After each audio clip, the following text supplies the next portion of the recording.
or sugar-free webinar. So welcome. My name is Brittany Sewell, and welcome to the webinar about drinking alcohol and living a sugar-free lifestyle. So how do you drink alcohol and live sugar-free is a big question we get. And so I'm going to be sharing that with y'all tonight. So just to start out, my name is Brittany Sewell. You can find me at brittnysewell.com. And who am I? I'm a mom. I offer simple solutions to women specifically to live the healthy and fit life that they desire.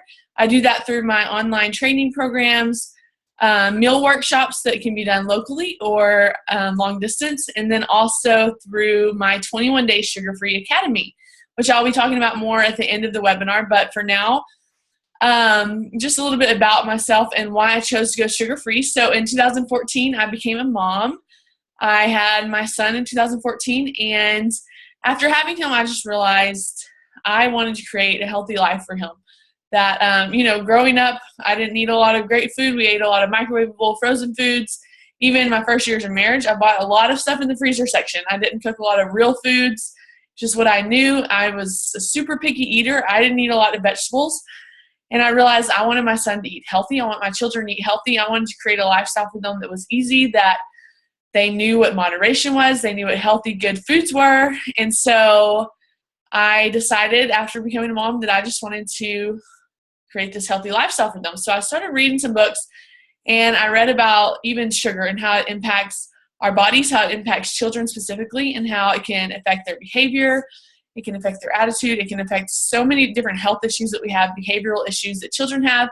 And I decided that I wanted to limit my son's sugar intake, and that meant I needed to limit mine, because obviously he would get to an age where he's going to want what I'm having. If I'm having sugar, it would be kind of rude not to give him any. So I began a journey in 2015 to go a year without sugar, and it was kind of a challenge for myself. I challenged myself to give up sugar. I did it, and I love the lifestyle that I had created, and so I've continued it, and I created a 21-day Sugar-Free Academy that teaches people about the effects of sugar on their body, how it affects them, how to find sugars, how to find hidden sugars and not be tricked by our food industry, and how to create a healthy lifestyle that you can sustain long-term that can be sugar-free. So that's kind of just my journey on giving up sugar, why I decided to give up sugar, and where I am now, and then why this topic is important. So why tonight I'm talking about drinking alcohol while living sugar-free. I'm going to share with you because as we enter summer, even as Memorial Day weekend comes, and as all of these different holidays are going to be coming, or you probably have vacations planned, things like that, if you drink alcohol, which I anticipate you at least drink on occasion if you're on this webinar, you'll probably be drinking maybe on vacation, because that's what we do sometimes, or at one of these, maybe a 4th of July party or something like that. So a lot of times we can really drink all of our calories. We can drink so much. One of my top tips in kickstarting your sugar-free lifestyle is that you need to watch what you drink, because, can y'all still see me? Kind of. Yeah. Okay, thank you. It just went blank on my end. But so one of my top tips is that you can drink all of your calories. So really to watch what you are drinking, because you can drink tons of sugar and not even realize it. So even at like coffee shops and things like that, you can drink tons of sugar without realizing it. And so with alcohol specifically, in summer and hot days coming, we tend to want and crave fruity things. So we want something cold, something fruity, and with that, if we're not careful, it can come a lot of sugar. And so it's really important to share and to learn and to educate yourself on how to drink good, cocktails that are not going to affect your waistline, that aren't going to send you off into this huge mess of sugar addiction, especially if you're trying to live a sugar-free lifestyle, because it's easy to do that, especially with summery vacation drinks, things like that. So just as an example, so I just kind of looked up a general restaurant, and so I chose Chili's, and they have their famous Presidente margaritas, something that a lot of people like are margaritas. And I looked that up to see how many grams of sugar you're going to be drinking if you drink one of their Presidente margaritas. And it is 33 grams of sugar in just that Presidente margarita. And just to put that into perspective for you, American Heart Association suggests that per day, a man should drink no more than, or not drink, but eat or intake no more than 37.5 grams of sugar a day, and a woman should have no more than 25 grams per day. And so when you're looking at drinking that one margarita, you are looking at, if you're a woman, you are already surpassing the daily amount that the American Heart Association suggests you should have. You're getting 33 grams in that margarita. And so you just realize it's so easy to drink those sugars so quickly without realizing it if you're drinking just margaritas or frozen drinks from restaurants. Hey, if you're on here, if you could mute yourself, that would be super helpful. But anyway, so just to be aware that it just kind of puts it into perspective and why this topic is important. So we're going to dive right in. If you have your PDF pulled up, you can be viewing that. We're going to go to the first topic on how much is too much. So if you want to be filling this in, you can. It's totally up to you. It's there to help you. Take notes if you would like. But so how much alcohol is too much is the question.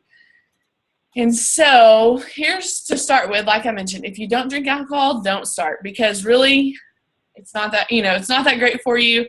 It is, we tend to like it, or it's fun because it's recreational, but if you don't even like it, don't even try to start, because there's a lot of things that it's really not good for us.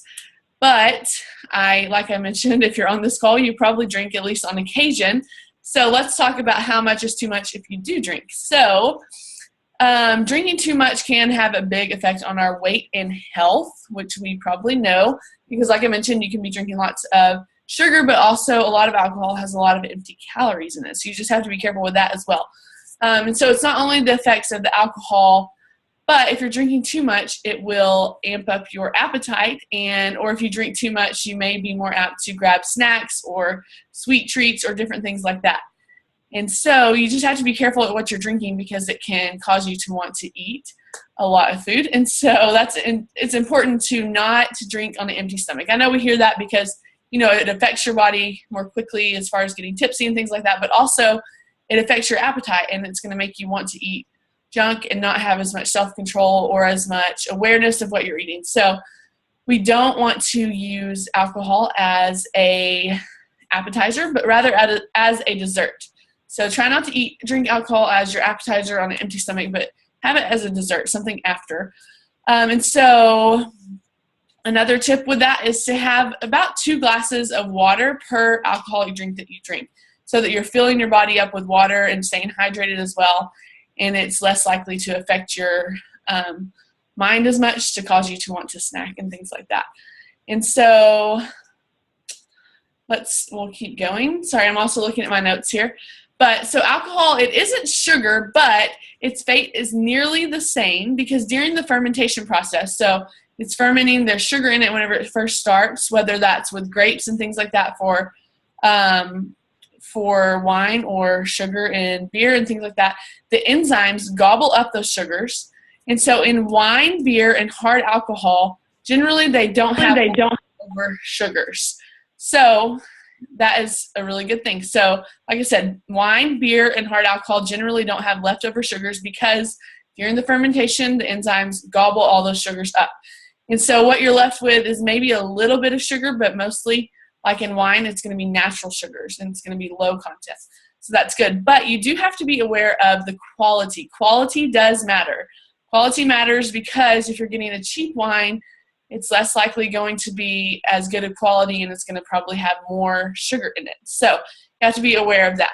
So alcoholic drinks can easily become like a dessert in a cup, like we talked about, even with a lot of frozen drinks and things like that.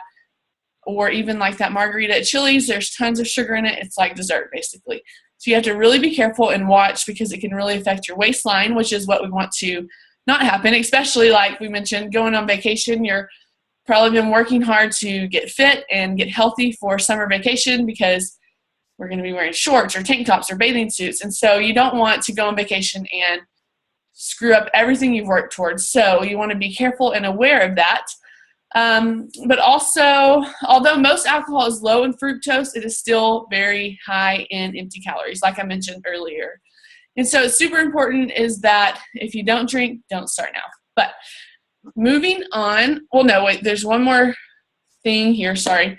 No matter what type of alcoholic drink you choose, you are always sidelining fat burning. So like I mentioned, because if you don't drink, you shouldn't, because what happens is when you start drinking alcohol, that it slows down your metabolic process. So it slows down your metabolism, and everything else is sidelined to the alcohol processing in your body. So the fat that has been metabolizing and is processing slows down, and it stays in your body longer. So that can affect your waistline, it can affect your health, and can cause you to hold in fat. And so you want to be aware of that and be careful. And so that's why even no matter what kind of alcohol you choose, that always happens. So you just want to be careful and not drink too much. And plus, like I mentioned, it does affect your appetite. So going back to the question, how much is too much?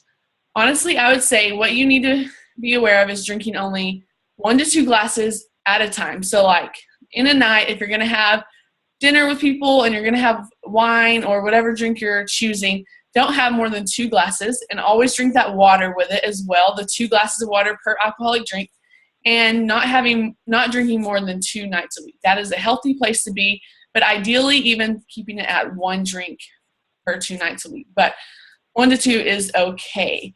But I am aware that like if you're going on vacation, you are probably going to drink more. And so just be aware of that. Plan out what nights maybe you're going to drink. You know, just like you would if you're going on vacation, you're planning healthy snacks or something. So you can have a healthy, drive on a road trip, things like that. You want to plan out, okay, these are the nights I'll let myself have a couple more drinks, things like that. So you're not getting out of hand and over drinking and causing all sorts of bad things to happen to your body, to your waistline, to your metabolism, and things like that. So just be very aware as you drink of how much is too much. So now moving on, what kind of alcohol is best? This is a great question. So this is a big question because a lot of people don't know where to start. And so we're going to talk about that. So the number one place to start, the best alcohol you can drink is going to be red wine. And that's not the sweet red wines. That's not the dessert red wines, which sometimes intimidates people and makes people sad, because if you're not a wine drinker or you just drink wine on occasion, a lot of times you'll go towards the dessert, the sweet wines, the white wines. Even myself, when I started going sugar-free, I was not a big wine drinker. I liked margaritas and pina coladas and things like that. And so when I started going sugar-free, I realized I'm going to have to drink more wine rather than those other things because they're going to contain a lot of sugar. But the wine that I like is like the sweet whites or sweet reds. And so I really had to train myself to like a dry red wine, which is the best for you, the lowest in sugar. But the good thing about it was it took me longer to drink a glass because I wasn't as accustomed to drinking it. And so it was better for me overall. So try to get used to it. Take some time.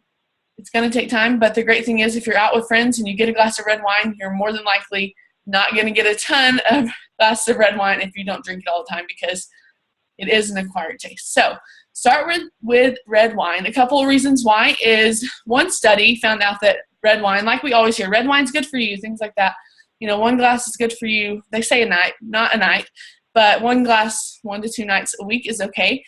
And so they did a study and they looked at people that drank red wine over a 4-week period, and it improved our good cholesterol. It also improved fibrinogen, which is what clots our blood. And it contained the compound that prevents inflammation and aging. So it helped our bodies overall. Those are just some scientific things that it helped. But within red wine, the fructose in the grapes is what ferments to become alcohol, which leaves the finished product low in sugar, which is great for us. It's the lowest in sugar because the grapes are what's in there first. There's lots of grapes, so there would be normally lots of high natural sugars, but then it's fermented. It leaves way less sugars, and they're the natural sugars that are there anyway. So if you're looking for a wine, you want to look for a dry red or white, but red is always better because it contains less sugar and it has lower fructose levels. So red wine is your number 1. Your number 2, go to your best kind of alcohol to drink, is going to be tequila. So I don't know if that excites you or not, but tequila. But what you want to do is not have too much of it if it's going to send you to eat all the junk food. Because obviously it's much stronger, much more concentrated. It's a liquor. If you drink too much, you're going to probably not be as aware, or you're going to crave more food. And so you just want to be aware and not grab all the junk food after you've been drinking tequila. So another thing about tequila is when you buy tequila to make things at home, you want to make sure you're buying tequila that's made with agave, because then it's not going to have sugar in it. So, but let me clarify. It's very important to clarify that the agave that's going to be in tequila is not the agave that you find at the store, not the agave syrup. That is no good in the sugar-free lifestyle. That is basically equivalent to high fructose corn syrup, which we all know is a no-go. It's no good for us. We want to steer clear of foods with that in it, and agave syrup is the same thing. But in tequila, it is not the same. So let me explain. In tequila, it's called agavins, and it's a natural form of sugar that comes from the agave plant, but it actually contains a dietary fiber, which as a result slows, it does not raise the blood glucose levels, which is good for us. We don't want to raise blood glucose levels as we eat sugars, natural sugars, and things like that. And so it really is not bad for us. So tequila is one of the top liquors to drink if you're going to be drinking liquor or something with it in there. And in a study that was talking about all of this, it said that because of it not raising high glucose levels, it actually increased the amount of insulin in our blood. And this means that it helps people feel full. This is tequila. It helps people feel full, which as a result means you're going to eat less, which is good because, like we said, alcohol does tend to amp up your appetite. So a couple of other drinks that you can drink are beer. A lot of people ask about beer. While beer does contain sugar, the form is maltose versus fructose, which our bodies can metabolize. But you want to drink a lighter beer, and you want to stay on a beer that has lower calories, because beer is easy to drink lots of empty calories in. So, and if you're a beer drinker, it's easy to drink multiple, so just be very aware of that, but you can drink those. And also spirits like dry gin, vodka, or whiskey, they're all low in fructose. So those are some drinks that you can drink, but like I said, the go-to are red wine and tequila. So, and then continuing on, the ones that you want to avoid. So the drinks that you want to stay away from are going to be champagne or anything sparkling. So that's why one of the recipes you'll be getting in a minute is a mimosa, because mimosas are made with champagne, and it's kind of sad when you can't have a mimosa. And so you just want to so I'm going to give you a better recipe that you can make at home. But so one thing you want to stay away from is champagne or anything sparkling, because although they're made kind of like wine, it doesn't ferment as much, and so there's lots of sugar left over in there. So we really want to stay away from those, anything sparkling. Unless it's like sparkling water. We're going to use that a lot, but that's sparkling water, not sparkling champagne or sparkling wine, things like that you want to stay away from. And then lastly, the last one you want to avoid, a big no-no, is going to be dessert wine, which is kind of obvious. It's called dessert wine. You're looking at like the sweet reds, the sweet whites. They're made to be sweet. They're made to have more sugar. And so we just want to stay away from those. So those are the ones you should avoid. And then moving on, so we're going to talk about now drinking at home. We're going to go over ways to drink at home, drinks you can make at home, drinks you can order at restaurants, and drinks that you can order at on vacation. So starting with drinking at home, we want to try, I'm going to kind of repeat myself, but try to drink no more than 2 times a week, and limit yourself to no more than 1 to 2 glasses a night, but ideally it's 1 glass a night. And so that's super easy to remember. No more than 2 nights a week, no more than 1 to 2 glasses at a time, and drinking that water with it. But at home, I've given you some awesome recipes. Part of this webinar is that you get these 3 exclusive sugar-free cocktail recipes. They are awesome in your PDF. You can just click on those recipes, and it will take you to all 3 of those to have. They're yours to keep, and I would love to hear what you think about them. If you do make them, let me know. Reach out to me via email or on my website, or tag me in a picture. It's at Brittany Sewell. I'd love to know what you think about those recipes. One of my favorite is a strawberry basil margarita. It is awesome. But obviously, always your go-to would be red wine. But then if you want a cocktail or something fun, these are great for summer. They're all very light. They're all very spritzy and summery and fruity, and so they're great. So try those at home. And yeah, just remember, try not to drink more than 2 nights a week, or 1 to 2 glasses at a time. So moving on, we're going to move on to drinking at a restaurant. So if you don't want to order wine, I'm always going to say that, if you don't want to order wine because that's your first choice, then you might need to be willing to talk to the bartender. So sometimes, you may feel intimidated. Sometimes I get my husband to do it, but either way, you may just need to talk to a bartender and just kind of hear how they make things, because people make things all differently. There's certain things you want to avoid them using. And so really finding places where you know what you can order will be helpful, like learning restaurant bars, policies and what they use to make certain drinks will help. And then you know what you're going to order at that place. But I'm going to give you some tips to help you order at restaurants. So clear spirits like vodka and gin mixed with club soda and fresh lemon or lime or even orange are probably the lowest sugar alcoholic drinks you're going to be able to get. So they're really good. They're really light. They're really summery. They're going to be low in calories as well. So finding, just picking one of those clear spirits, like I said, gin, vodka, or even whiskey, and adding it with club soda and then picking some kind of fresh fruit with it, or maybe even asking them to put some ginger in it is awesome, or cucumber or mint. All of those things are helpful and yummy and can make a great drink at a restaurant. Easy to order. You don't have to have a huge conversation with the bartender. That's pretty simple, cut and dry. And then one thing you do want to make sure is that they're always going to use fresh fruit. You never want to use fruit juice, because fruit juice is really just concentrated sugar. Whether it's all natural or not, which most of the times at a bar, it's not even going to be all natural fruit. It's going to be very concentrated. It's going to have tons of sugar in it. So you want to make sure that they are using fresh fruit.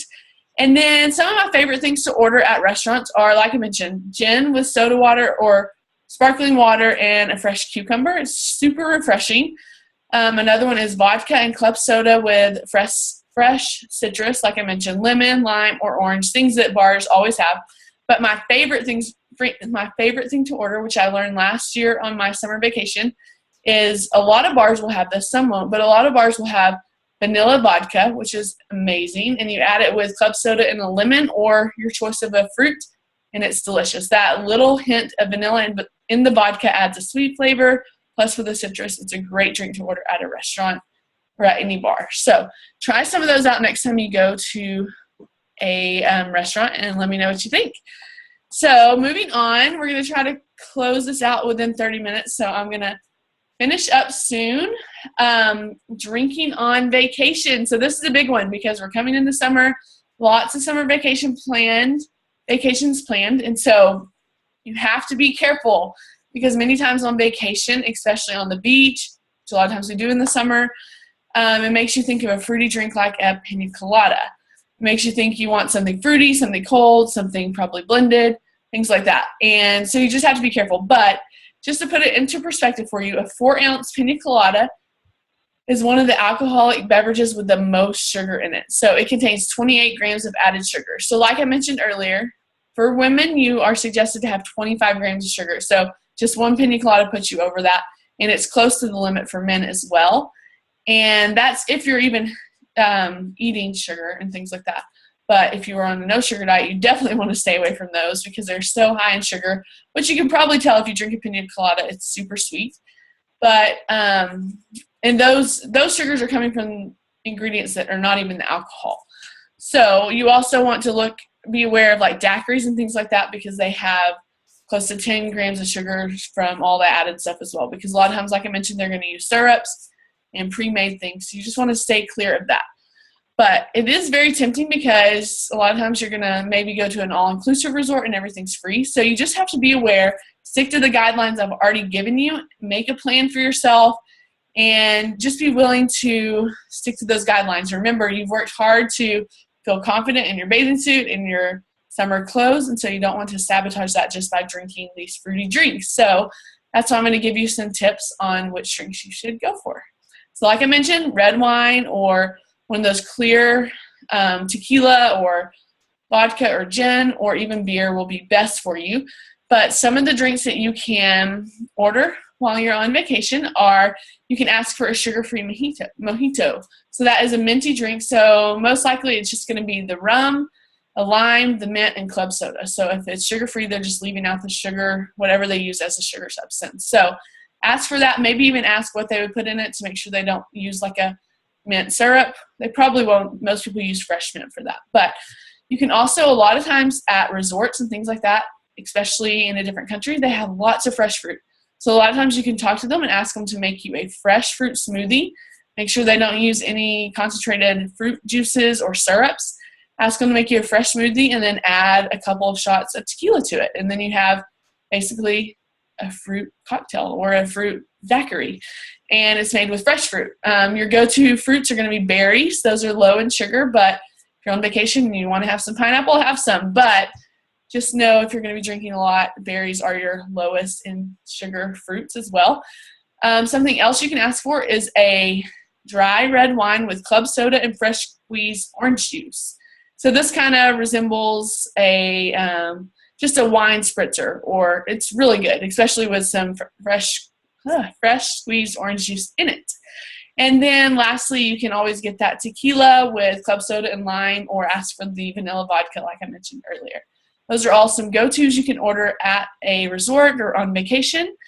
And so even keep this PDF on your phone so you can open it up this summer while you are on vacation and use that to help you order. But moving on to our final part of our PDF, final part of this webinar, is just living the sugar-free life, and some of our final tips on drinking alcohol are going to be, like I mentioned, not to drink on an empty stomach, to use alcohol as a dessert versus an appetizer. Don't drink when you're starving and you're waiting to be seated at your table. Don't drink when you're sitting at the table with all the rolls in front of you, because you're going to want to eat those. So drink as a dessert versus an appetizer. And then keep your hands full, so you will be less likely to be eating snacks. When your hands are full, you're less likely to be reaching for hors d'oeuvres and bread or things like that. And so like keeping, whether it's a water in your hand, that's a great thing to keep, so you're drinking and staying hydrated, or just holding your purse or something like that. Also, drinking 2 glasses of water per 1 glass of alcoholic beverage that you intake will help you stay full. It will help you not want to drink as much alcohol. And then don't use alcohol to help you sleep. So a lot of times we're told that alcohol can help you sleep, but really you might fall asleep quickly, but then you may get restless around 3:30 or in the middle of the night. And so really it's not good to help you sleep. So don't use it as an excuse to have a glass of wine every night because it helps you sleep. Find something better that will really help you sleep solidly through the night. And then if you are living a sugar-free lifestyle, you'll probably notice that your tolerance to alcohol is much lower. So be aware of that, take precautions, and limit yourself, because especially if you have been living sugar-free, 1 glass of red wine can really already make you start getting tipsy. You have to be very aware of that. And so just know that if you've made these changes in your life, to watch out for how much you're drinking. And while quitting sugar, this isn't on your notes, but I'm going to share this. While quitting sugar, your liver is already in a strain because it's cleansing itself, it's detoxing. And so you really want to stay away from alcoholic beverages for the first 3 to 6 weeks of detoxing from sugar as well, because then you're letting your body fully detox from all of the addictive substances like sugar, because sugar is addictive,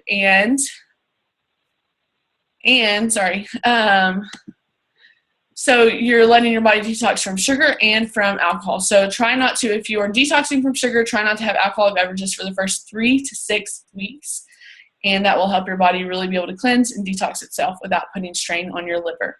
So I hope that helps, and I hope this has been beneficial for you. If you have any questions, and want to pop them in the chat, you can. I'll try to answer those before our time is up. But like I said, I'm trying to respect your time and be done in 30 minutes. So if I don't get to your questions, I can always email you. But I'm so thankful that you joined me. If you're interested more in my 21-Day Sugar-Free Academy, I do those about every other month, and it's a 21-day academy, a 21-day course where you sign up, you go through a program where I teach you all about sugar. You get daily training videos and daily training emails with printable tools and tons of good things that help you to learn how sugar affects your body, the dangers of sugar, how to find hidden sugars, how to shop for a sugar-free lifestyle, and I really teach you how to create a sugar-free lifestyle, how to cleanse your home of sugar and how to live a life that you can sustain that is sugar-free. You get some awesome exclusive for the Sugar Free Academy recipes to try. And it's been incredible to watch people learn how to live a sugar-free lifestyle, how to live happy and healthy without having to have all the sugar, but to use natural sugars instead. And tons of people, whenever you give up sugar, your body detoxes, you lose weight, you get more energy, you gain control of cravings. Tons of awesome things happen. It's been fun even to watch children and husbands and families jump on board with the people in the academy and really see lives change. So if you're interested in joining, you can email me or check out more details at brittanystool.com/SF Academy for Sugar Free Academy, SF Academy. I would love to have you join one of my future academies. But otherwise, if no one has any questions, I'm so glad you joined me. I would love to hear what you think about the homemade recipes that you got tonight. Remember, you can just click on those in the PDF and it will pull that up for you. If you have any questions, feel free to email me, and I hope y'all have a wonderful night.